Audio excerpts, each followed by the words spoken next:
Mwenyekiti wa chama cha demokrasia na maendeleo kanda ya kaskazini Godbless Jonathan Lema ametoa tahadhari nzito na ya kipekee kwa wazazi, walezi na jamii nzima inayoishi katika mkoa wa Arusha kuhusu kuongezeka kwa mmomonyoko wa maadili miongoni mwa mabinti na vijana wadogo. Kupitia ukurasa wake rasmi wa mtandao wa kijamii wa Instagram, kiongozi huyo wa kisiasa alibainisha wazi kwa iwapo wazazi wa mkoa wa Arusha hawatachukua hatua stahiki na za haraka hivi sasa dhidi ya mwenendo wa binti zao, huku mbeleni watapata taabu na usumbufu mkubwa sana katika kujaribu kusafisha taswira na majina ya watoto wao. Mwanasiasa huyo mwandamizi wa Chadema alieleza kwa kina kwamba kuna aina fulani ya ulezi na utamaduni usiofaa unaoendelea kushamiri na kukuza tabia mbaya mtaani, huku ukichochewa na kupewa nafasi kubwa kupitia mitandao ya kijamii na vyombo mbalimbali vya habari. Kiongozi huyo wa kanda ya kaskazini alisisitiza kuwa suala hilo la mmonyonyoko wa maadili na utamaduni usiofaa aliwaguzi mabinti pekee katika jamii, bali pia linahusu mtindo nzima wa uelezi unaoripotiwa mtandaoni ambao si sawa na wala au kubaliki kwa jamii nzima ya Watanzania. Mwanasiasa huyo alieleza kuwa jambo hilo amekuwa akilimezea mara kwa mara na kulikemea kwa nguvu zote, hata katika mikutano yake mbalimbali ya hadhara pamoja na mikutano ya kijamii. Ujumbe huo mzito uliotolewa na Godbless Jonathan Lema uliibua mjadala mpana na kuamsha hisia tofauti miongoni mwa wananchi, wadau na walezi na watumizi wa mitandao ya kijamii mkoani Arusha na nchini kote, ambapo idadi kubwa ya wananchi waliojitokeza na kutoa maoni yao kuunga mkono kauli hiyo ya kiongozi huyo. Katika uchambuzi wa kina wa mjadala uliofuata baada ya kauli hiyo ya mwenyekiti wa Chadema kanda ya kaskazini, wananchi wengi walibainisha kuwa mfumo wa vyombo vya habari na watengeneza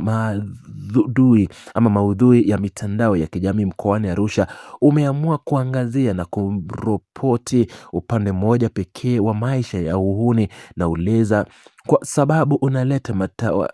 watazamaji wengi na mwingiliano mkubwa wa watu mtandaoni. Wadau hao wa kijamii walifafanua kwa mtu ambaye hajawahi kufika jijini Arusha anaweza kufikiri kuwa nchi hiyo umejaa furugu na watu wasio na nidhamu, wakati uhalisia wa mambo ukiwa ni tofauti kabisa na picha inayochorwa kwenye mitandao ya kijamii. Wananchi walieleza kuwa Arusha ni mji unaojumuisha jamii mbalimbali kama Wamasai, Wameru, Wachanga na Waarusha ambao wana utamaduni wao imara na thabiti wa maisha. Uchambuzi huo uliendelea mbali zaidi kwa kuonyesha kuwa maisha ya uwajibikaji, kujituma na kujitambua ndio utambulisho halisi wa watu wengi wa mkoa wa Arusha wanaopambana kila siku na maisha yao ili kupata maendeleo. Mwanasiasa huyo wa Chadema Godbless Jonathan Lema alipata uungwaji mkono kutoka kwa wananchi walioeleza kuwa matangazo ya kila siku yanayochagua kuonyesha tabia mbaya yanafanya vitendo hivyo vionekana kama ndio utambulisho rasmi wa mji huo. Hali hiyo inapelekea watoto wadogo na vijana kuanza kuona tabia hizo za ovyo kama maisha ya kawaida na kuanza kuyaiga katika maisha yao ya kila siku, jambo linalotengeneza hatari kubwa kwa malezi ya kisasi cha sasa na cha baadaye.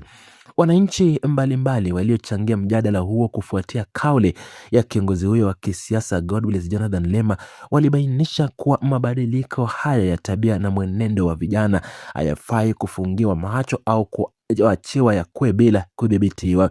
Baadhi ya watu na wadau wakieleza kwa mchakato kubwa iliyopo ni kwamba kuna watu na vyombo vya habari vinavyofaidika kiuchumi na maudhui hayo ya uhuni, hivyo hawana motisha wala nia ya kuacha kupromoti mtindo huo wa maisha. Wananchi walibainisha kuwa mbali na mabinti, hata vijana wa kiume wamekuwa wakijiingiza kwenye mtindo huo wa maisha wa kihuni na utumiaji wa vileo na dawa za kulevya kama bangi na mirungi, jambo ambalo linaharibu maisha yao na kuwafanya kushindwa kuaminika wanapokwenda kuishi au kufanya kazi katika mikoa mingine ya Tanzania. Katika kuitikia wito huo wa mwenyekiti wa Chadema kada ya kaskazini, wananchi na wadau wa malezi walitoa ushauri kwa viongozi wenye ushawishi katika jamii kuacha kutegemea mikutano ya kisiasa pekee, bali kuandaa majukwaa huru ya kijamii. Majukwaa hayo yanalenga kuwakutanisha vijana wa kike na wa kiume ili kuwapa elimu ya maadili, kuwajenga kifikra na kuwapa mbinu sahihi za kukabiliana na changamoto za maisha baada ya kukimbia katika maisha ya mkato au uhuni mtandaoni. Wadau hawa walisisitiza kuwa mabadiliko ya maadili yanahitajika nchini kote ili kunusuru taifa dhidi ya madhara ya utandawazi usio na mipaka na mnyonyomoko ya utamaduni wa Tanzania. Wasiwasi ulionyeshwa na kiongozi huyo wa kanda ya kaskazini uliibua mtazamo kutoka kwa wananchi wanaoishi katika mikoa mingine, ambapo walieleza kuwa changamoto ya mmomonyoko wa maadili inaguza maeneo mengi nchini kutokana na vyombo vya habari kutoa nafasi kubwa kwa maudhui ya burudani zisizo na maadili badala ya maudhui ya elimu na maendeleo. Hata hivyo, baadhi ya wananchi walionyesha mtazamo tofauti kwa kueleza kuwa kila mtu anapaswa kuishi maisha yake anayochagua, mradi tu avunji sheria za nchi.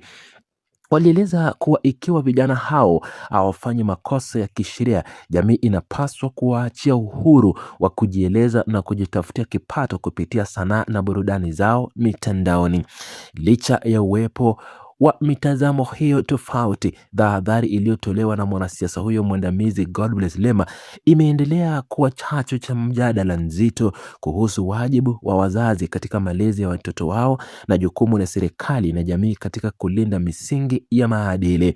Wadau wa usalama na malezi walibainisha kuwa baadhi ya vijana wanaofanya vitendo hivyo vya kihuni wamekuwa